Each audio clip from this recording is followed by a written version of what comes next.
The voice of God. ठीक है। अच्छा, इसमें हम ने प्रीवियसली ये पोम हमने रीड कर ली थी, ट्रांसलेट कर ली थी, एक्सप्लेन कर दी थी। ठीक है। आज हम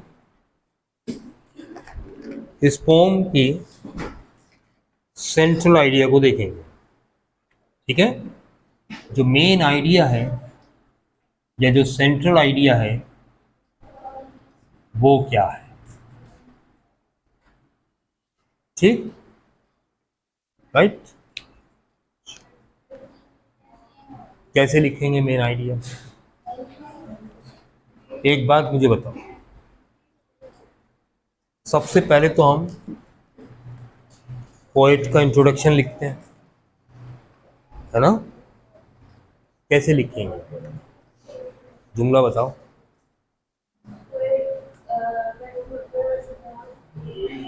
नहीं, ये देखो, एक बात को लिटरेचर में इस बात की कतई कोई अहमियत नहीं होती कि ये पोएट कब पैदा हुआ और कब मरा, क्योंकि उसके इस सन में पैदा होने से या इस सन में मरने से उसकी पोइट्री का कोई ताल्लुक नहीं। देखो, William Shakespeare was born in 1564 and died in 1616. But whenever we start writing about William Shakespeare, we never mention when he was born and when he died. We never mention it. जब हम लिखते हैं ना Shakespeare के बारे में कुछ, तो हम कभी नहीं मेंशन करते कि वो किस सन में पैदा हुआ और किस सन में मरा। क्यों? इससे कोई फर्क नहीं पड़ता। इस सन में सिर्फ शेक्सपियर पैदा नहीं हुआ था, लाखों लोग पैदा हुए थे, लेकिन सब इतने बड़े शायर नहीं बने। इसका मतलब इसकी अहमियत नहीं है। ठीक है ना? ये तो हम सिर्फ इसलिए देखते हैं कि इस शायर ने इस पीरियड में शायरी की है, उस दौर के, उस पीरियड के सोशो पॉलिटिकल एनवायरनमेंट क्या था, उस दौर के हालात कैसे थे, उन हालात में शायर क्या कहना चाह। जैसे अल्लामा इकबाल का दौर शायरी क्या है ना? तो अगर हम देखें तो 1938 में इंतकाल हुआ उनका, है ना? तो अगर हम देखें तो 1878 में पैदा हुए थे और 1938 में इंतकाल हो गया उनका। ठीक है। तो क्या 1878 में और लोग पैदा नहीं हुए होंगे? सब तो अल्लामा इकबाल नहीं बने। लेकिन हम ये क्यों पढ़ते हैं? क्योंकि हमें अंदाजा होता है कि इकबाल ने शायरी इस दौर में की है और इस दौर में हिंदुस्तान में मुसलमानों को एक अलग रियासत चाहिए थी, है ना? आज़ादी चाहिए थी अंग्रेज़ों से, तो उसकी शायरी उस आज़ादी के लिए है। तो हमें समझ में आ जाता है, हालात समझ में आ जाते हैं कि इकबाल की शायरी में क्या मैसेज है। ठीक है ना? तो हम ये सिर्फ इसलिए देखते हैं, वरना इसमें इंट्रोडक्शन में ये मेंशन करने से कोई फर्क नहीं पड़ता। हाँ, हमें ये बताना होता है कि ये पोम लिखी किसने है। कैसे कहेंगे? Very good. अब एक सेंटेंस है, देखो, मैं अभी मेन आइडिया बाद में लिखवाता हूँ, पहले इंट्रोडक्शन है। जुमला देखना भाई। This pome is written by Louis I. Newman.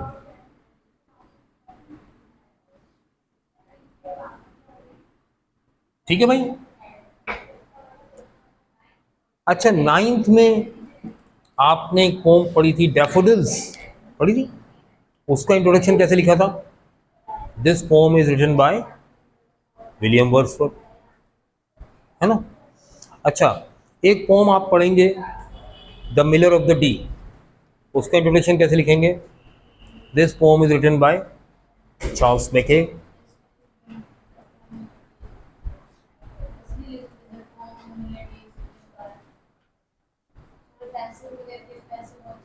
ये तो है ही पैसिव वॉइस ना। एक्टिव में लिखेंगे। कैसे लिखेंगे एक्टिव में, बताओ?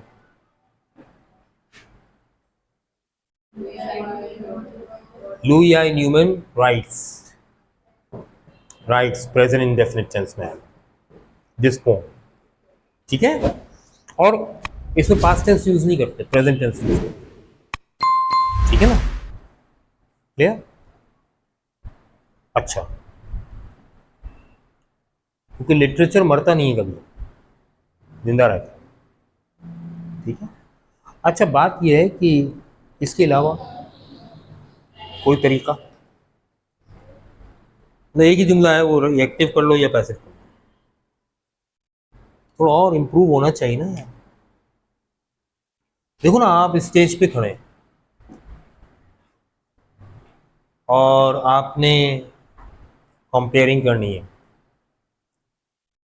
टीचर्स को स्टेज पे बुलाना है एक के बाद एक, 10 टीचर्स, तो क्या आप एक ही जुमला बार बार कहेंगे, सिर्फ टीचर्स के नाम चेंज करते जाएंगे? Now I would like to call upon dash, फिर अगला जुमला, now I would like to call upon dash, now I would like to call upon sir Rashid, now I would like to call upon sir Abdul Jabbar, है ना? ऐसा तो नहीं ना, हर बार आपकी कोशिश ही होगी कि इंट्रोडक्शन का एक नया अंदाज, नया स्टाइल, क्या ख्याल, नए अल्फाज, बार बार एक ही जुमला ऑडियंस को बोर कर देगा, ठीक। दूसरी बात ये कि आपने नाइन्थ में इस स्टाइल में लिख लिया, अब 10th में आए तो आपकी राइटिंग स्किल पर क्या फ़र्क पड़ा? अगर आप वही जुमला मैट्रिक में भी लिख रहे हैं और फिर वही जुमला फर्स्ट ईयर में भी लिख रहे हैं और फिर वही जुमला सेकेंड ईयर में भी लिख रहे हैं, तो आप तो नाइन्थ में ही बैठे हुए हैं बेसिकली। हर साल कमरा चेंज हो रहा है, हर साल मार्कशीट नहीं मिल रही है, लेकिन आप उसी जुमले पे टिके हुए हैं जो 9th क्लास में था, आगे बढ़ ही नहीं रहे। क्या ख्याल है ना? ये कभी सोचा? हमारी राइटिंग स्किल वहीं ठहरी हुई है, उससे आगे नहीं बढ़ रहे। जो जुमला हम पहले लिखते थे आज भी वही लिख रहे हैं, तो फिर ग्रेड चेंज होने का फ़ायदा, क्लास चेंज होने का फ़ायदा क्या हुआ, है ना? क्या फ़ायदा हुआ? कोई फ़ायदा नहीं, वहीं के वहीं टिके हुए। सीखो, जैसे जैसे आगे बढ़ो, अपनी राइटिंग स्किल को मज़ीद रिफाइन करो और इम्प्रूव करो, ठीक। अब देखो, मैं छोटी सी तब्दीली करूंगा, जुमला बदल जाएगा। यहां इसकी जगह मैं अगर लिख दूं, अब देखो, एक जगह आपने रिटन लिख दिया, एक जगह कंपोज लिख दिया, क्या ख्याल है? और कुछ कैसे कह सकते हैं? एक और तरीका है, सोचो जरा क्या। मैं फिर इसके बाद और आगे बताऊंगा तरीके। मैंने कहा था ना बेटा, मैं इंग्लिश पढ़ाता थोड़ी हूँ, तो इंग्लिश सिखाता हूँ।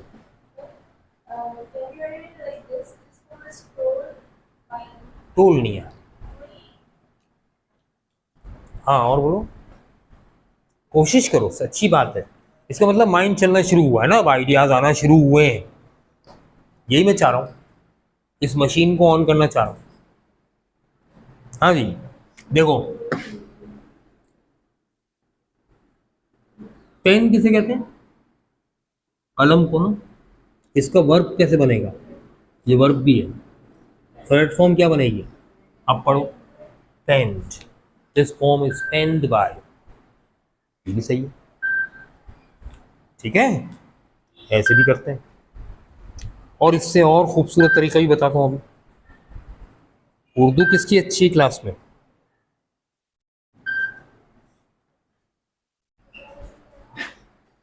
मेरी तो है ही उर्दू अच्छी। उर्दू किसकी अच्छी है? किसी की उर्दू अच्छी? जज़ाक अल्लाह। मैं समझा पता नहीं किसके लिए ले आया यार, पानी पिला दो यार। उर्दू किसी की अच्छी है? अच्छा, इंग्लिश किसकी अच्छी है क्लास में, चलो ये बता दो।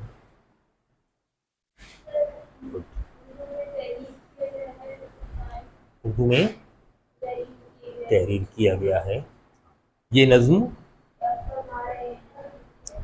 हाँ, तहरीर फरमाई है, तहरीर की है, और कलम बंद की है। देखो अभी आया ना, चलना शुरू हुआ है ना, तो हमने पेन लिख दिया, पेन बाय। कलम बंद की है। और देखो आहिस्ता आहिस्ता दिमाग चलना शुरू हुआ, आइडियाज माइंड में आना शुरू हुए ना। जगाना चाह रहा हूँ मैं आपकी सोई हुई मशीन को, स्टार्ट करना है, सारी बात ये। देखना भाई, एक स्टाइल देखना।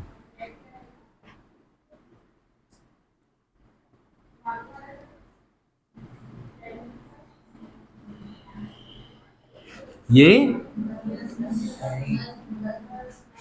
नज्म, नज़म नहीं है। क्या है? शायर का नाम। ठीक है, के। अब देखना भाई, थोड़ा मुश्किल है।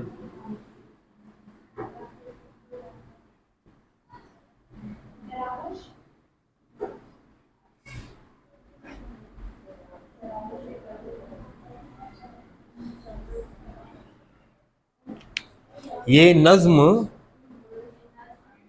लुई आई न्यूमन के तराविशे कलम का समर है। कितना आसान हो गया। खालिस है ही उर्दू, उर्दू ना खालिस कब होती है?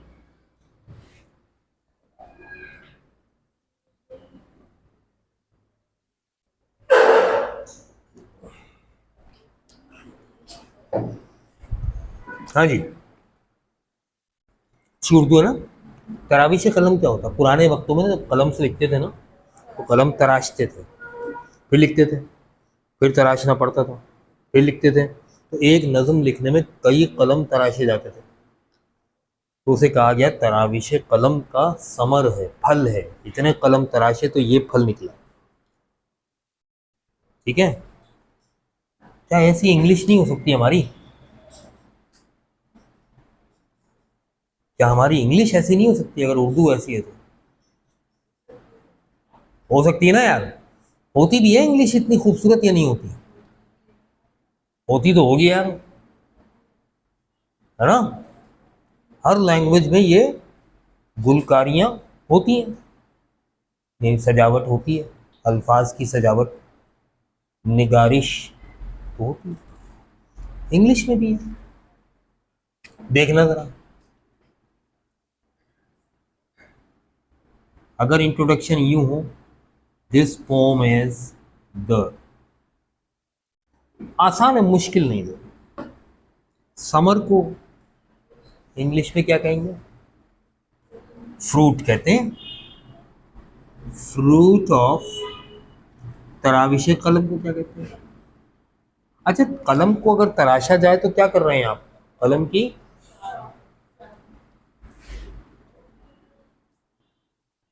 क्लिपिंग कर रहे हैं, पेन क्लिपिंग्स। अच्छा, पेपर में ना ज़्यादा से ज़्यादा एक या दो पोम्स की ही आएंगी ना, अपना सेंट्रल आइडिया सबकी तो नहीं आएंगी ना, है ना। तो आपको अगर एक दो तरीके आते हैं तो आप उनमें से कोई यूज़ कर देंगे, राइट। तो एग्जामिनर तो ये समझेगा ना कि आपकी इंग्लिश बहुत अच्छी है, आपको तो लिखना आता है। उसे क्या मालूम कि आपको एक या दो ही तरीके याद है? क्या ख्याल है ना।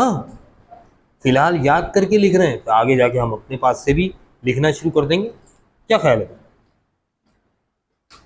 This poem is the fruit of pen clippings of Louis I Newman. अच्छा, और आसान कर दूंगा,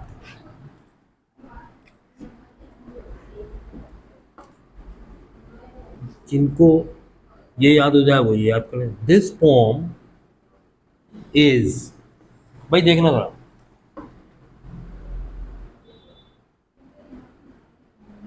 ये तो आसान है ना।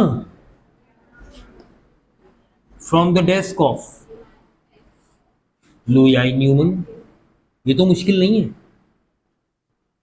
देखो कितने आसान अल्फाज हैं। From the desk of,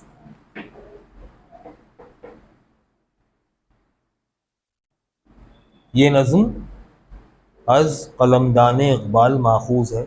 English में कहते हैं from the desk of. English ज़्यादा आसान है यार उर्दू से। क्या ख्याल है?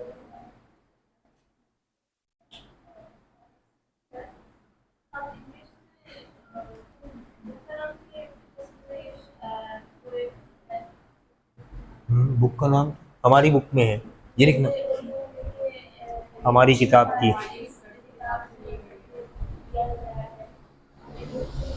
किस किताब से? कोर्स की किताब का जिक्र करते हैं, कोर्स की किताब का हवाला देते हैं, किस मजमूए से लिया गया ना। इंग्लिश में ऐसा होता नहीं है, उसकी वजह है क्योंकि ना बहुत कम ऐसा है कि मजमूए की शक्ल में शाया हुई हो शायरी, ठीक है ना। तो ज़ाहिर है कि वो हवाले कहाँ से देंगे, सबके तो नहीं दे सकते ना। शेक्सपियर का आप कहाँ से देंगे? शेक्सपियर के मरने के बाद मजमूआ शाया हुआ, उसे कहते हैं हाउस ऑफ शेक्सपियर। मगर हाउस ऑफ शेक्सपियर में 37 प्लेज हैं, 154 सॉनेट्स हैं, 3 पेरिकल्स हैं, ठीक है ना। तो क्या हम ये कहेंगे कि this poem is taken from the house of Shakespeare? नहीं, क्योंकि हाउस ऑफ शेक्सपियर तो शेक्सपियर ने खुद बनाई नहीं, तो उसके बाद आने वाले लोगों ने बनाई, ये हुआ है। मजमू नहीं छाया हुआ किसी।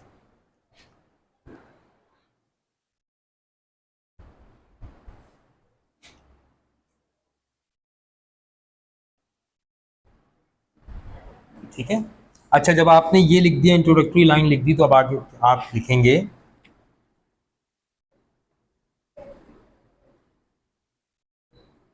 इन दिस ब्यूटिफुल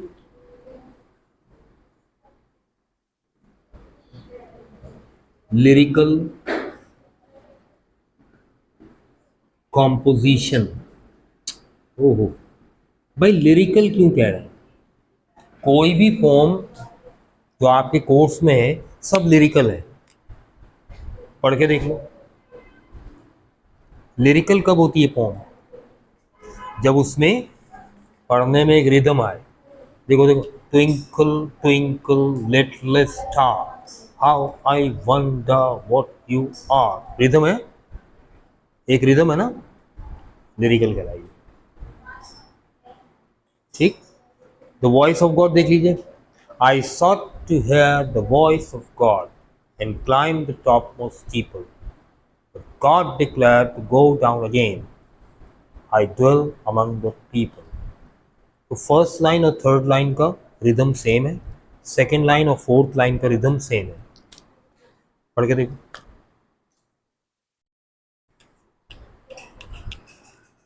पोइट्री को पढ़ने का सलीका भी आना चाहिए, ठीक। तो लिरिकल कहते हैं पोम। कॉम्पोजिशन, हर पोम एक कॉम्पोजिशन है, ठीक है। तो पोम को हमने this in this beautiful poem कहने के बजाय क्या कह दिया? In this beautiful lyrical composition, comma, the poet conveys the idea। ठीक, चल कॉलन लगा दिया, ठीक है। अब इसके नीचे मतलब यहां से शुरू हो रहा है आपका मेन आइडिया। यहां आपने हेडिंग दी मेन आइडिया या सेंट्रल आइडिया, और अब आपने इस तरह से फर्स्ट लाइन में इंट्रोडक्शन दे दिया, सेकेंड लाइन में अब आपने मेन आइडिया स्टार्ट किया। तो पहले आप ये लिखेंगे, उसके बाद आप पेज के सेंटर में, पेज के बिल्कुल सेंटर में,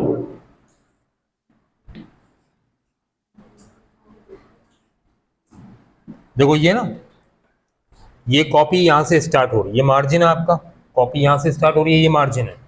यहाँ आपने हेडिंग दी, थोड़ी स्पेस देके यहाँ से, या एक लाइन छोड़ के यहाँ से लिखना शुरू किया, है ना। उसके बाद यहाँ से लिखा, यहाँ गए। अब यहाँ सेंटर में लिखेंगे, बिल्कुल यहाँ सेंटर, सेंटर मेन है ना, सेंट्रल आइडिया तो सेंटर में आएगा, इन्वर्टेड कॉमास, ठीक है, हाईलाइट करना ना इसलिए।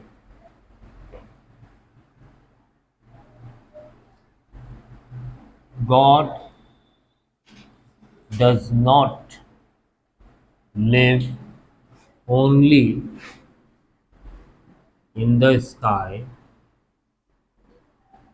but ही का एच कैपिटल क्यों है? क्योंकि गॉड के लिए इस्तेमाल हो रहा है।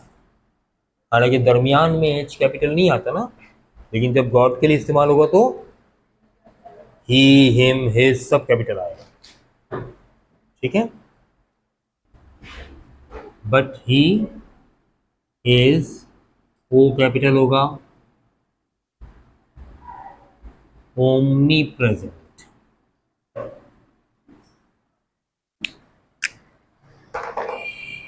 खुदा सिर्फ आसमानों में नहीं रहता बल्कि वो ओमनी प्रेजेंट है। ओमनी प्रेजेंट किसे कहते हैं? देखो बेटा, वर्ड जो है ना ओमनी, ओमनी का मतलब क्या होता है? ऑल या एवरी, तमाम के लिए इस्तेमाल होता है। ओमनी प्रेजेंट यानी हर जगह, एवरीवेयर मौजूद। अल्लाह ताला हर जगह है, सिर्फ आसमानों में नहीं रहता बल्कि हर जगह है।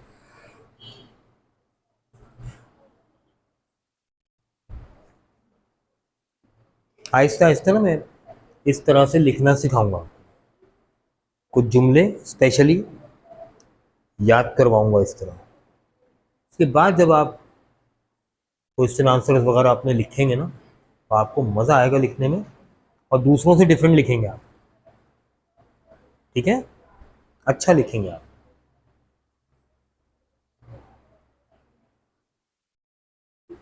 चार लाइंस की पोम है, तो इसका सेंट्रल आइडिया कोई पूरे पैराग्राफ में नहीं आएगा, 2 लाइन में काफ़ी है, ठीक है, छोटी सी तो पोम है।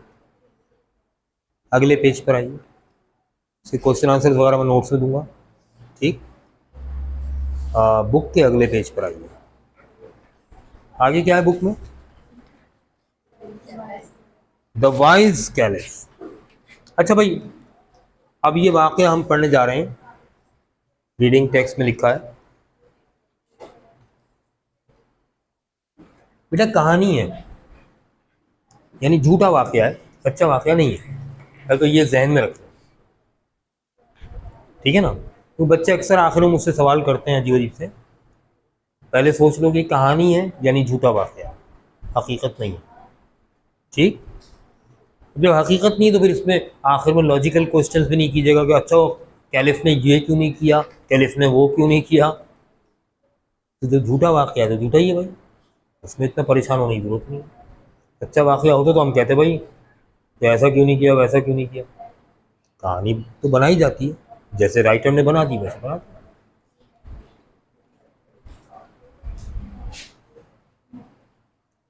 ठीक है। अच्छा, कैलिफ किसे कहते हैं?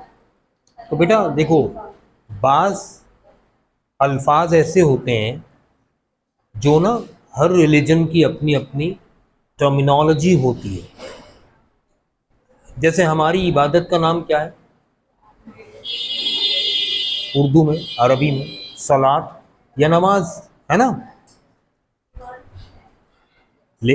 इबादत का नाम क्या है? सलात या नमाज। लेकिन अब कोई कहे कि इसको इंग्लिश में ट्रांसलेट कर दो, तो इंग्लिश में कोई वर्ड नहीं है इसके लिए। हाँ, अंग्रेज अगर चाहेगा तो ट्रांसलेट कर लेगा कि भाई जैसे हम चर्च में जाके प्रेयर करते हैं इस तरह से मुसलमान मस्जिद में जाके प्रेयर करते होंगे, ठीक है ना। तो उन्होंने हमारी नमाज को प्रेयर्स कहना शुरू कर दिया, ठीक। अच्छा, हिंदू अगर कहेंगे तो हमारी नमाज को पूजा पाठ कहेंगे, भाई ये अपनी मस्जिद में जाके अल्लाह मियाँ की पूजा करते हैं। वो सही कह रहा है क्योंकि उसके यहाँ इबादत को पूजा कहते हैं, ठीक है ना, तो गलत लफ्ज नहीं है, ठीक। तो लेकिन ट्रांसलेशन नहीं होता है इसका। पैरेलल वर्ड्स अगर मिल जाते हैं तो हम ले लेते हैं, नहीं मिलते तो हम उसी वर्ड को इंग्लिश इंग्लिश में कन्वर्ट करते हैं, ठीक है ना, कन्वर्ट करते हैं। जैसे बहुत सारे वर्ड्स इंग्लिश के हैं जिनका उर्दू में कोई ट्रांसलेशन नहीं है, क्योंकि हमारे यहाँ वो चीज़ें होती ही नहीं है जो अंग्रेज़ के यहाँ होती हैं। मसलन देखो भाई, एक चीज़ लिख रहा हूँ मैं यहाँ पे,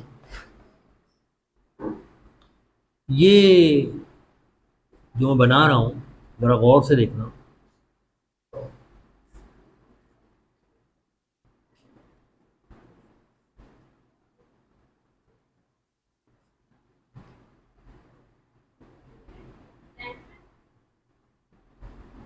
हाँ जी, इसे क्या कहेंगे आप?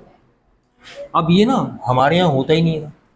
हमारे यहाँ हिंदुस्तान में अंग्रेज के आने से पहले, अच्छा लफ्ज अंग्रेज नहीं है, इंग्रेज है, ये करेक्शन कर लो, अंग्रेज कुछ नहीं होता, इंग्रेज। अक्सर लोग अंग्रेज कहते हैं, अंग्रेज नहीं है, इंग्रेज। अंग्रेज के आने से पहले यहाँ दिए जलते थे, चिराग जलते थे, शम्मा, शम्मा किसे कहते हैं? मोमबत्ती। अक्सर लोग इसे शमा कहते हैं, शमा लफ्ज नहीं बेटा, शम्मा है, मीम पे तशदीद है। इल्म की शम्मा से हो मुझको मोहब्बत यार, इल्म की शमा से नहीं, ठीक है? उर्दू भी सही सीखो। ये चीजें जलती थी, ठीक है ना।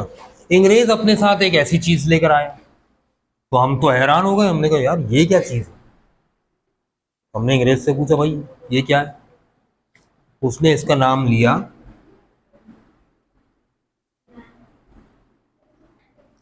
लैंथर्न। अब लैंथर्न हमने सुना अंग्रेज से, लैंथर्न, लैंथर्न, लैंथर्न क्या क्या बोला था, तो हमने बिगाड़ कर दिया उसको लालटेन। अब ये ना इंग्लिश का वर्ड रहा ना उर्दू का, एक नया लफ्ज बन गया ना। क्या ख्याल है? ये लैंथर्न की ट्रांसलेशन नहीं है लालटेन, बल्कि लैंथर्न का उर्दू वर्जन है। क्या ख्याल है ना? लालटेन, लालटेन, लालटेन, ये लफ्ज नहीं है, इसको हम कहते हैं मुवर्रिद। क्या कहते हैं? मुवर्रिद, यानी किसी और लैंग्वेज के वर्ड को उर्दू में कन्वर्ट करें तो क्या कहलाएगा? मुवर्रिद कहलाएगा, मोरिद नहीं, मुवर्रिद, ठीक है ना। तुम लालटेन हो। अब जैसे देखो हमारे यहाँ तो पाजामे पहने जाते थे, शलवार पहनी जाती थी, तहबंद बांधी जाती थी। अंग्रेज पहन के आया पैंटलून। देखा यार ये क्या पहन के आ गया भैया, पैंटलून। अब पैंटलून हमारे मुंह से निकला ही नहीं, हमने उसे बिगाड़ कर दिया पतलून। सुना होगा आपने, ये मुबर्रिद है, ये इंग्लिश का वर्ड, ये उर्दू का वर्ड ही नहीं है, पतलून कर दिया हमने। लेकिन बात चीजें ऐसी हैं जो हमारे यहाँ आई ही नहीं, होती ही नहीं है। जैसे डैफोडिल्स, फूल का नाम है डैफोडिल, ये एशिया में होता ही नहीं है, ये यूरोप में ही होता है। डेजी एक फूल का नाम है, ये एशिया में होता ही नहीं, यूरोप में होता है। तो इन फूलों के लिए उर्दू में कोई लफ्ज है आपके पास? कोई लफ्ज नहीं है, क्योंकि जो चीज़ हमारे यहाँ होती नहीं उसको पुकारते भी नहीं है। जब उसको पुकारते नहीं है तो उसके लिए लफ्ज भी नहीं होगा, है ना। जो चीज़ हमारे यहाँ होती ही नहीं उसको पुकारने की जरूरत भी नहीं पड़ेगी, ठीक है ना, तो उसके लिए लफ्ज भी नहीं होगा। इसी तरह से बहुत सी चीज़ें उर्दू में होती हैं जिनका इंग्लिश में कोई ट्रांसलेट। इसी तरह से रिलीजन देखें आप, रिलीजन में जो टर्मिनोलॉजीज इस्तेमाल होती हैं उनका भी ट्रांसलेशन पॉसिबल नहीं होता, ठीक। जैसे हमने, जैसे कुरान, अब कुरान हराम, इसके लिए तो इंग्लिश में कोई लफ्ज़ भी नहीं है। हलाल और हराम, क्योंकि उनके यहाँ हलाल और हराम का कॉन्सेप्ट ही नहीं है, कॉन्सेप्ट ही नहीं है, सिर्फ इस्लाम ने दिया ये कॉन्सेप्ट। इस्लाम से पहले किसी मज़हब में कॉन्सेप्ट ही नहीं था, लिहाजा इसके लिए इंग्लिश में कोई वर्ड ही नहीं। हाँ वो मना है, वो कहेंगे भाई शराब पीना मना है, हराम नहीं कह सकते, वो उनके हराम का कॉन्सेप्ट ही नहीं है। वो कहेंगे भाई फॉरबिडन है या प्रोहिबिटेड है, लेकिन एग्जैक्टली हराम के मीनिंग में लफ्ज़ मौजूद नहीं है उनके पास। इसी तरह नमाज, अब नमाज के लिए एग्जैक्टली कोई इंग्लिश वर्ड मौजूद नहीं है, लेकिन वो अपनी इबादत को प्रेयर्स कहते हैं, तो हमारी नमाज को प्रेयर्स कहते हैं। दोज़ख, हेल, उनके यहाँ है वर्ड। जन्नत दोज़ख का कॉन्सेप्ट है उनके यहाँ, इसलिए उनके यहाँ वर्ड है। रोज़ा, रोज़े के लिए वर्ड है उनके यहाँ, फास्टिंग, क्योंकि उनके यहाँ भी कॉन्सेप्ट है, क्योंकि इस्लाम से पहले की कौमों पर भी रोज़ा फ़र्ज था, है ना। लिहाजा उनके यहाँ रोज़ा था, तो रोज़े के लिए हर कौम में कोई ना कोई लफ्ज़ मौजूद है। हिंदुओं के यहाँ व्रत है लफ्ज़, इंग्लिश के यहाँ फास्टिंग है, उर्दू में रोज़ा है, अरबी में सौम है ना। तो हर कौम के यहाँ किसी न किसी शक्ल में रोज़ा था। ट्रांसलेशन मिल जाएगा आपको इसका लेकिन अगर आप हज, अब हज का ट्रांसलेशन कोई नहीं है, ज़कात का ट्रांसलेशन इंग्लिश में कोई नहीं है। हाँ, उनके यहाँ इस तरह की कोई चीज़ पाई जाती होगी तो वो उसे कंपेयर कर लेंगे, भाई उनके यहाँ एल्म्स हैं जो दिए जाते हैं, हमारे यहाँ हम उसको ज़कात कह देते हैं, ठीक है ना। खैरात को उनके यहाँ चैरिटी दी जाती है, हमारे यहाँ खैरात कहलाती है। हमारे यहाँ हज होता है, उनके यहाँ ज़ियारात होती हैं जो पिलग्रिमेज कहते हैं, वो पिलग्रिमेज ट्रांसलेशन कर दिया हमने हज का, वरना हज का ट्रांसलेशन पिलग्रिमेज है ही नहीं। लेकिन ये पैरेलल वर्ड्स इस्तेमाल होते हैं, ठीक है ना। तो बहुत से वर्ड्स की ट्रांसलेशन, तो कैलिफ जो है ना एक ऐसा वर्ड है जिसकी, जो इंग्लिश का वर्ड ही नहीं है, इंग्लिश का ये वर्ड ही नहीं है, ये तो अरबिक वर्ड था खलीफा। लफ्ज क्या था?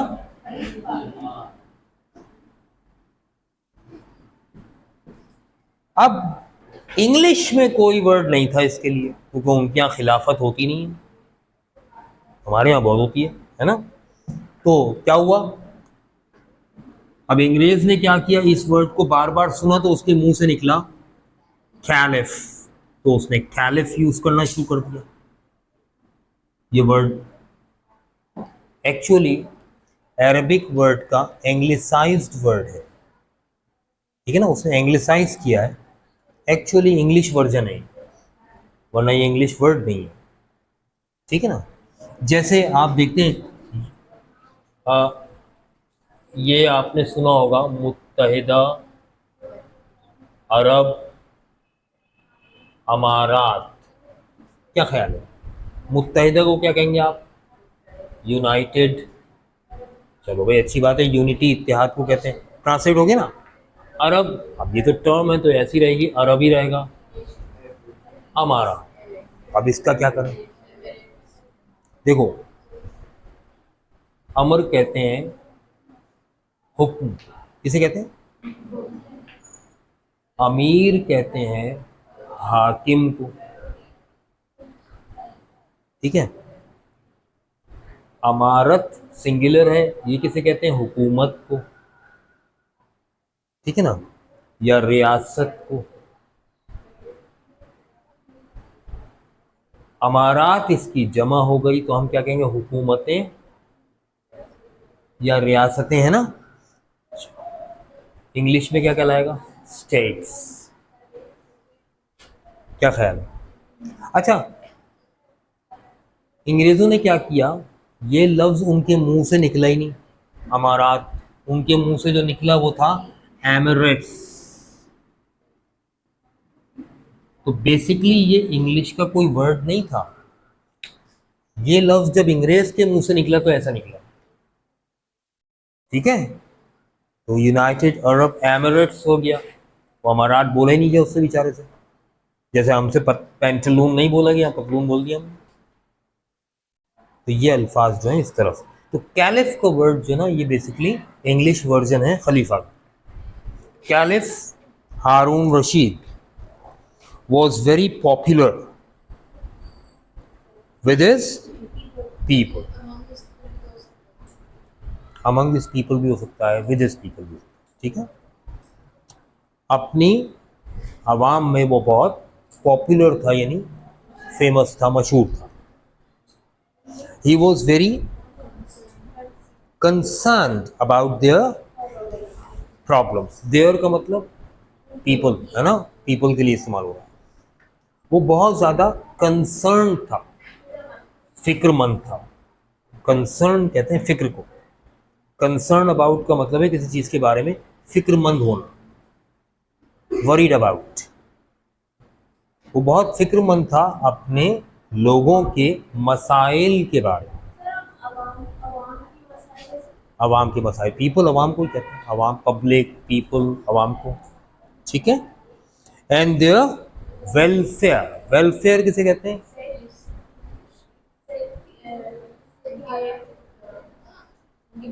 भलाई, फलाह के, वेलफेयर, फलाह या भलाई,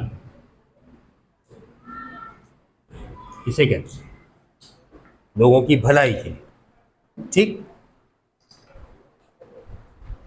चले नेक्स्ट टाइम इंशाल्लाह इस चैप्टर को कंटिन्यू करेंगे, ये एक ही दिन में ख़त्म हो जाएगा, एक ही लेक्चर, ठीक है ना।